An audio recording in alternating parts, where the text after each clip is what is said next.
हाय। नमस्कार। अभी हम लोग चालू कर रहे हैं अपने क्लास को। पिछले क्लास में मैंने आप लोगों को बताया हुआ था सभी लोगों को कि ऊंचाई का कार्य क्या होते हैं और ऊंचाई के कार्य को करते पीरियड में कौन कौन से खतरे उत्पन्न होते हैं, उसके बारे में हम लोगों ने चर्चा किया हुआ था पिछले क्लासों में। ठीक है, आज हम लोग उसी को एक बार रिव्यू करते हुए हम लोग आगे बढ़ेंगे और देखेंगे कि जो भी खतरे उत्पन्न होते हैं ऊंचाई के कार्य पे करने के लिए, उन खतरों से हम लोग बचने के लिए कौन कौन से उपाय को लेंगे, इन चीज़ों को हम लोग देखते हैं। ठीक है, देर ना करते हुए क्लास को हम लोग स्टार्ट करते हुए हैं, क्योंकि ज़्यादा से ज़्यादा छोटा से छोटा क्लास हो, अच्छी तरह से इस चीज़ को समझा जा सके। ठीक है, आइए हम लोग देखते हैं कि पिछले क्लास में मैंने देखा हुआ था कि आप लोग जो है देखे थे इस चीज़ को कि ऊंचाई का कार्य क्या होता है, इसके परिभाषा मैंने आपको बताया हुआ था। इसके साथ साथ मैंने आपको बताया हुआ था कि ऊंचाई के कार्य पे करते पीरियड में कौन कौन से खतरे उत्पन्न होंगे। इन चीज़ों के जो है आप लोग भी इस चीज़ों को भी आप लोग क्या किए हुए थे, देखे हुए थे। तो आज हम लोग इसी चीज़ के बारे में चर्चा करते हैं और देखते हैं कि ऊंचाई के कार्य को जब हम करेंगे तो ये एक अनेक प्रकार के खतरे होंगे, है ना। फॉलिंग पीपुल का खतरा बढ़ेगा, फॉलिंग मटेरियल का खतरा बढ़ेगा, इसका फोल्डिंग कोलैप्स होने के चांसेस बढ़ेंगे, है ना। जो भी एज होंगे, जो भी किनारे होंगे बिल्डिंग के, वो अनप्रोटेक्टेड होंगे तो वहां से फॉलिंग होने का डर बना रहेगा, है ना। ओवर हेड पावर लाइन, बिजली का केबल वगैरह जो है काम कर रहे हैं ऊंचाई पे, तो बिजली का केबल वगैरह होगा तो उससे भी जो है खतरा बढ़ने का चांस होगा। अगर हम इसका फोल्डिंग या अदर चीज़ों का इस्तेमाल कर रहे हैं ऊंचाई पे चढ़ने उतरने के लिए, ऊंचाई पे खड़ा होकर के काम करने के लिए, तो जो भी मटेरियल के साथ साथ जो भी ऊपर हम लेकर के सामान जा रहे हैं, जिस जगह पे हम खड़ा हो रहे हैं उस जगह को प्लैंकिंग अगर मजबूती से नहीं किया जाएगा तो भी उससे खतरा बढ़ने का चांस होगा। नेक्स्ट अगर हम देखते हैं तो अगर हम ऊंचाई पे कार्य करते हैं तो अगर तीव्र गति में हवाएं चल रही है, यानी तीव्र गति में हवाओं का कहने का मतलब हो गया कि 32 किलोमीटर प्रति घंटा के रफ्तार से अगर हवा चल रहा है, उससे ज़्यादा चल रहा है तो हम काम को नहीं कर पाएंगे, उससे कम चल रहा है तो हमारे लिए सेफ जोन में वो रहता है। तो इन चीज़ों को भी हम देखेंगे। अगर हम लोग देखते हैं कि अगर वेदर की बात करते हैं तो मौसम अचानक अगर खराब हो गया, जैसे कि आंधी आ गया, तूफान आ गया, साइक्लोन जैसे चीज़ आ गए या बारिश होने लगा, तो उस समय में भी हमारे लिए खतरा होने का संभावना बढ़ेगा। इसके साथ साथ जो भी टूल्स और इक्विपमेंट हम लेकर के ऊपर काम करने जाएंगे वो भी चीज़ गिर सकता है और गिरेगा तो हमें डर बना रहेगा नुकसान होने के लिए। अगर हम किसी चीज़ पे ऊंचाई पे चढ़ के काम कर रहे हैं, अगर उसका मेंटेनेंस सही नहीं होगा तो भी हमारे लिए वो खतरा बना रहेगा, क्योंकि मेंटेनेंस के कमी की वजह से वहाँ एक्सीडेंट होने के चांसेस क्या होते हैं, ज़्यादा बढ़े रहते हैं। तो इन सारे चीज़ों को देखते हुए पिछले क्लासों में हमने इसका जो है फुल डिस्क्रिप्शन के साथ हमने क्या किया था, फुल डिस्क्रिप्शन के साथ इसके लिए हमने आप लोगों के साथ डिस्कस किया था। और हम जो है अब चल रहे हैं कि इन सारे खतरा से बचने के लिए किन किन उपायों को हम लोग लेंगे और कैसे जो है किस प्रक्रिया को फॉलो करते हुए हम लोग आगे बढ़ेंगे, जिससे हम ऊंचाई पे कार्य को सुरक्षित तरीका से कर सके या करा सके किसी भी व्यक्ति से। आइए हम लोग देखते हैं अगले क्लास की तरफ।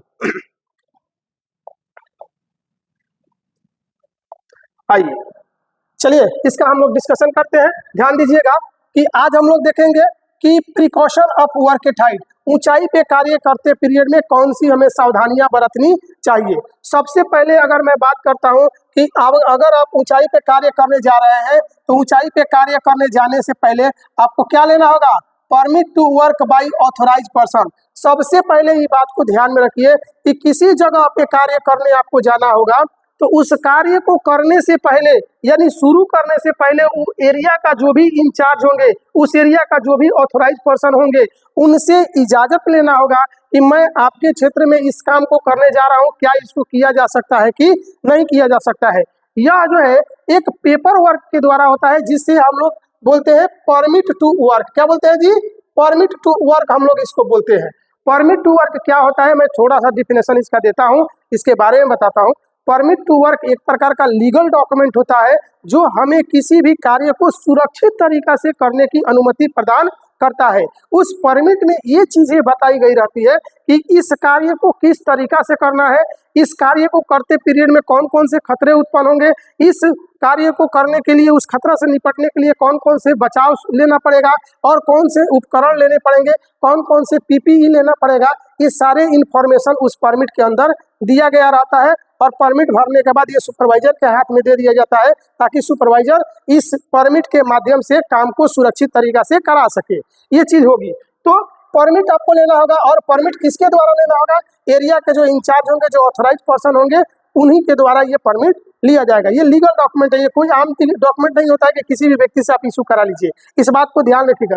बिना परमिट का कोई भी हैजार्डियस काम को नहीं कराना है, अगर कराएंगे तो इसमें फंसने के चांसेस ज्यादा हो जाएंगे।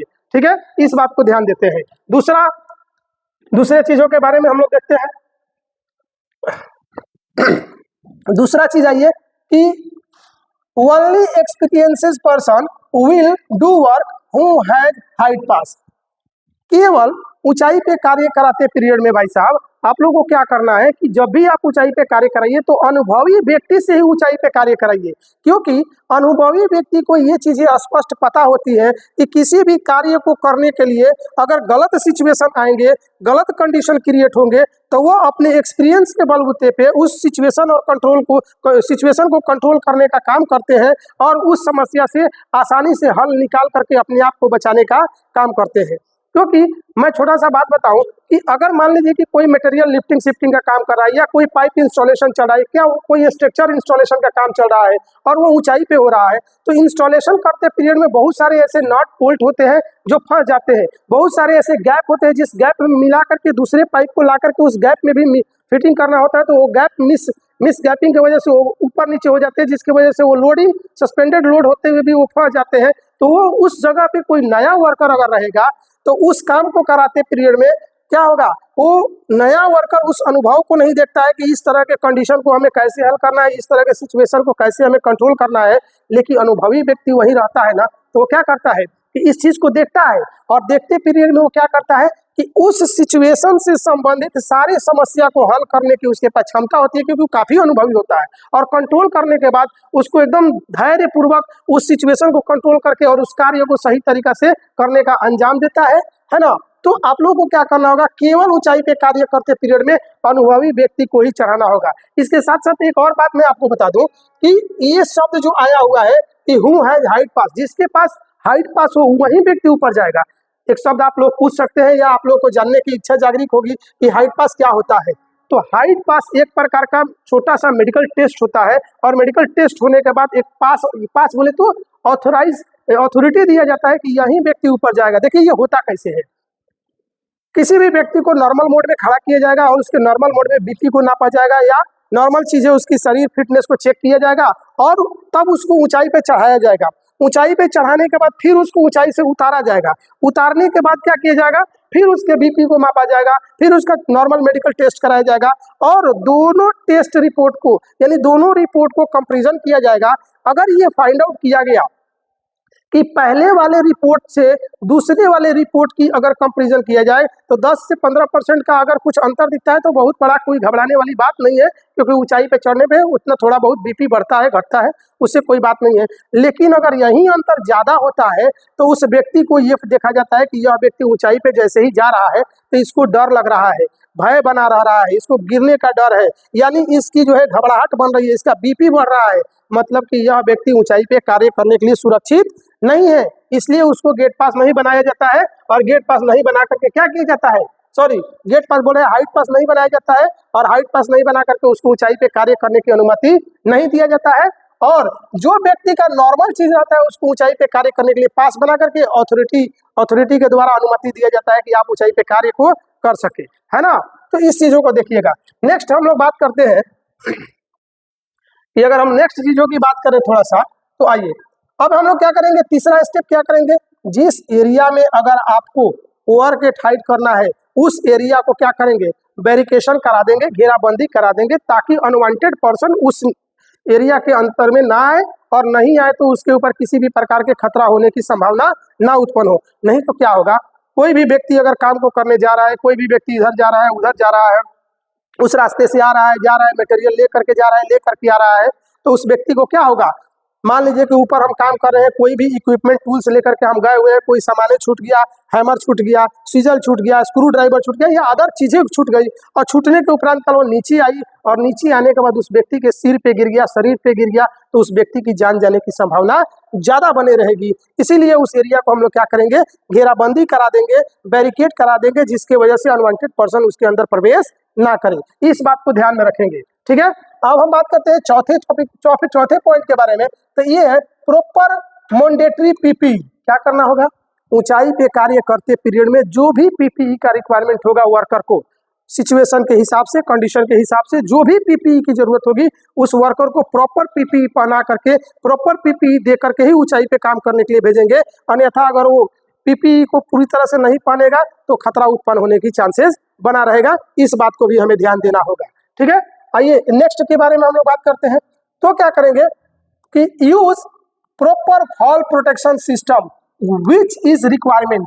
यहाँ हम लोग बात करते हैं कि ऊंचाई पे कार्य करते पीरियड में या जो भी हमारे व्यक्ति ऊंचाई पे काम करने के लिए गए हुए हैं उनको हम लोग क्या करेंगे, ऊंचाई पे जो भी ऊंचाई से गिरने से बचने के लिए जो भी फॉल प्रोटेक्शन सिस्टम का प्रयोग हम लोग करते हैं उस फॉल प्रोटेक्शन सिस्टम का प्रयोग करेंगे।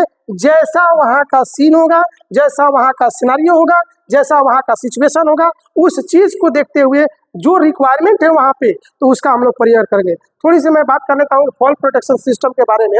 तो इस चीज को देखिए कि फॉल प्रोटेक्शन सिस्टम में आप फुल बॉडी हार्नेस का प्रयोग करा सकते हैं।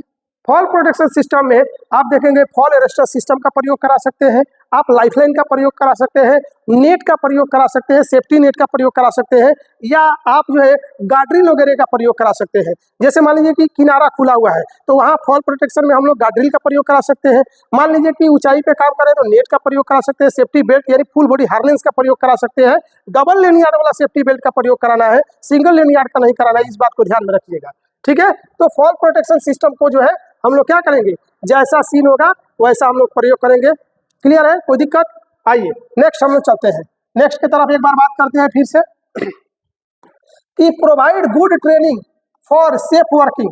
सुरक्षित तरीका से कैसे काम को किया जाएगा। जो भी व्यक्ति ऊंचाई पे कार्य करने के लिए जा रहा है उसको बैठा करके या किसी जगह खड़ा करा करके प्रॉपर ट्रेनिंग देने की आवश्यकता होगी आपको कि उस कार्य से संबंधित होने वाले जो भी संभवतः खतरे हैं उसके बारे में उसे अवगत कराना होगा, उससे बचने के सारे उपाय के बारे में अवगत कराना होगा। प्रॉपर ट्रेनिंग प्रोवाइड करने के बाद ट्रेनिंग सीट भरना होगा और तब जाकर के उन व्यक्तियों को जो है ऊंचाई पे चढ़ने के लिए अनुमति आपको देना होगा ताकि सुरक्षित तरीका से कार्य को किया जा सके। इस बात को ध्यान रखेंगे। ठीक है, नेक्स्ट आइए,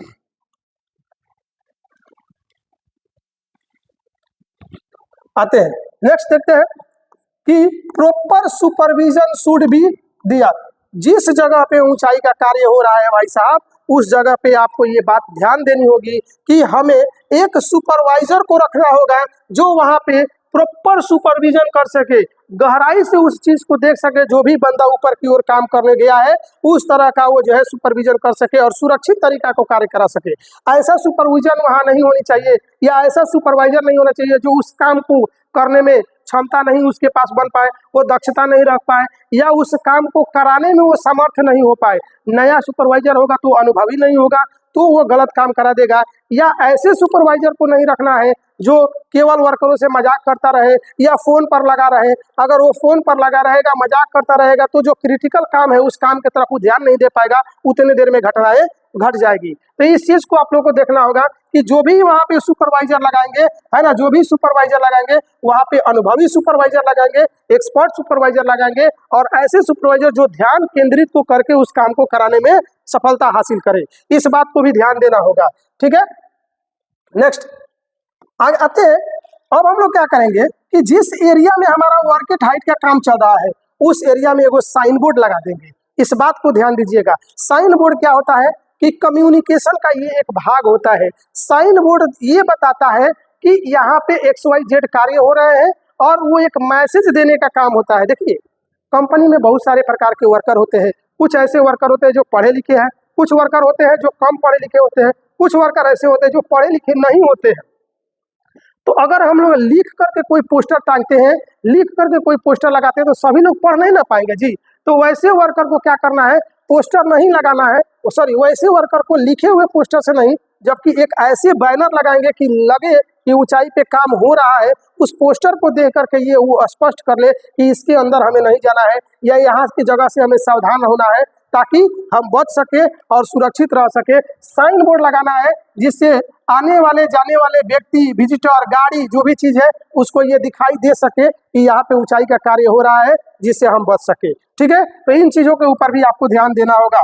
ठीक है, अब हम लोग देखते हैं कि ऊंचाई पे कार्य जब होगा तो ऊंचाई पे जाने और आने के लिए हमें क्या करना पड़ेगा, तो हमें प्रोवाइड करना होगा proper access and egress route. सबसे पहले देखना होगा ऊंचाई पे जब बंदा जो जा रहा है काम करने के लिए वो किस रास्ते से जाएगा, और ऊंचाई से आएगा तो किस रास्ते से आएगा। तो आने और जाने के लिए जो भी रूट यानी रास्ता है, ये रास्ता आपको स्पष्ट बनाना होगा, मजबूत बनाना होगा, जिससे व्यक्ति आ जा सके आसानी से। तो आपको क्या करना होगा, आने जाने के लिए सुरक्षित रास्ता बनाना होगा जो ऊंचाई पे जाकर के काम को किया जा सके। चाहे जिस साधन से आप वहां पे भेज सके वो सुरक्षित होनी चाहिए। ठीक है, नेक्स्ट आइए हम लोग देखते हैं। अब क्या है कि use tagging system is scaffolding, है ना। अब देखिए स्कैफोल्डिंग ऊंचाई पे कार्य करने का एक भाग होता है ना। तो जब ऊंचाई पे हम लोग काम करेंगे तो हम लोग क्या करेंगे, स्कैफोल्डिंग का प्रयोग कर सकते हैं ना जी, बिल्कुल कर सकते हैं। तो स्कैफोल्डिंग का जब हम प्रयोग करेंगे तो आपको ध्यान देना होगा कि स्कैफोल्डिंग में रेड टैग लगा है कि येलो टैग लगा है कि ग्रीन टैग लगा है, समझे। ये तीनों टैग का अपना अपना रोल होता है, अपना अपना भूमिका होता है। जिस स्कैफोल्डिंग में रेड टैग लगा है मींस ये बताता है, ये मैसेज देता है कि यह स्कैफोल्डिंग पूरी तरह से सुरक्षित नहीं है, इस मैंने पूरी तरह का यह सुरक्षित है ही नहीं, इसके ऊपर काम नहीं किया जा सकता, यह खतरा से खाली नहीं है, इसमें पूर्ण रूप से खतरा भरा हुआ है। येलो टैग ये बताता है कि यह स्कैफोल्डिंग अभी अंडर मेंटेनेंस में है, इस चीज को ध्यान रखना है, इसके ऊपर बहुत मैंने टॉप लेवल का कोई कार्य नहीं करना है। जिस स्कैफोल्डिंग में ग्रीन टैग लगा हुआ है, समझे, जिस स्कैफोल्डिंग में ग्रीन टैग लगा हुआ है उस स्कैफोल्डिंग को इंस्पेक्शन हो गया है, और वो इंस्पेक्शन होने के बाद स्कैफोल्डिंग इंस्पेक्टर के द्वारा ये टैग लगा दिया गया है कि यह स्कैफोल्डिंग पूरी तरह से सुरक्षित है और इस स्कैफोल्डिंग पे काम किया जा सकता है, किसी प्रकार की इसमें बाध्यता नहीं है। तो आपको टैगिंग सिस्टम देखने के बाद ही ऊंचाई पे चढ़ करके काम को करना है, इस बात को ध्यान में रखिएगा। ठीक है, नेक्स्ट आते हैं हम लोग, एक और छोटा सा पॉइंट है, देखते हैं कि emergency contact number should be implemented there. हम लोग यहाँ पे लिख सकते हैं देयर। ठीक है, emergency contact number should be implemented there. जब ऊंचाई पे काम होगा तो बहुत सारे खतराएं उत्पन्न होंगे भाई साहब, इस बात को गौर करिएगा। तो मान लीजिए कि जिस जगह पे हम काम कर रहे हैं उस जगह पे वैसे इमरजेंसी कॉन्टेक्ट नंबर जैसे कि फायर का हो गया, मेडिकल टीम का हो गया, रेस्क्यू टीम का हो गया, है ना, एम्बुलेंस वगैरह का हो गया, इन सारे चीजों का कॉन्टेक्ट नंबर वहां पे क्या करना होगा, डिस्प्ले करके रखना होगा, ताकि किसी घटना के उपरांत काल में तुरंत उस पर कॉल करके और क्या किया जा सके, बुलाया जा सके। ठीक है, और बुला करके लोगों को बचाया जा सके। ठीक है, इन सारी बातों को आप लोग गौर करेंगे, और गौर करने के बाद अगर इस चीजों को साइड पे इम्प्लीमेंट करते हैं तो हो सकता है कि हमारे जो साथी ऊंचाई पे कार्य करने के लिए जा रहे हैं वो सुरक्षित तरीका से काम को कर सके और वहां से सुरक्षित निकल सके, जिससे हमारी कंपनी को किसी भी प्रकार का ना ही तो उसको इकोनॉमिकल कंडीशन से गुजरना पड़े और ना ही किसी प्रकार का लीगल कंडीशन से गुजरना पड़े। इस चीज को ध्यान रखना है। एक वर्कर की अगर जान चली जाएगी तो कंपनी को बहुत बड़ा नुकसान होने के चांस होता है। कंपनी के साथ साथ वो वर्कर की जिसकी जान जाती है उस वर्कर के पूरे परिवार में जो है कितनी बड़ी तबाही मच जाती है, इसकी कल्पना हम लोग नहीं कर पाएंगे, है कि नहीं। मान लीजिए कि कोई वर्कर है और उस वर्कर के परिवार में एक ही व्यक्ति है, किसी भी गलती वजह से अगर वो वर्कर मर गया तो उसके बाल बच्चा को देखने वाला इस धरती पे कौन है जी, कोई होगा क्या, नहीं होगा। तो इस चीज को देखना है, जो भी व्यक्ति उस साइड पे जो है काम करा रहे होंगे उन व्यक्ति को इन सारी बातों को ध्यान देते हुए पूरी गहराई के साथ काम को करना होगा। ठीक है, उम्मीद है कि आज के जो भी मैंने जो टॉपिक आप लोगों को पढ़ाया वो बेसिक चीजें हैं आपके लिए, और ये चीज आपको हो सकता है कि आपके लाइफ में इम्प्रूव करने की काम करेंगे, है ना। आज के लिए मैं इतना ही रखता हूँ। इस चीज को जो है आप लोग देखें, ध्यान से देखें। अगर आपको वीडियो ये अच्छा लगता है तो अपने उन दोस्तों के पास शेयर करें जिनको इसकी जरूरत है, या अपने पास भी ये रखें, आपको भी हो सकता है कि ये कुछ मदद कर सके। ठीक है, अगर कुछ जरूरत हो आपको, या कुछ जानना चाहते हैं, या कुछ पूछना चाहते हैं, या कुछ सजेशन देना चाहते हैं, तो ये मेरा नंबर यहाँ पे पड़ा हुआ है, आप लोग इस पे मुझे कॉल कर सकते हैं और कॉल करके हमें बता सकते हैं, पूछ सकते हैं या सजेशन दे सकता है। मुझे उम्मीद होगी कि आप लोग मुझे सजेशन दे सके कि ताकि मैं और बेहतरीन करने का प्रयास कर सकूं। इतना के लिए मैं आप सभी लोगों को धन्यवाद देना चाहता हूं, दिल से बहुत बहुत धन्यवाद आप सभी लोगों का।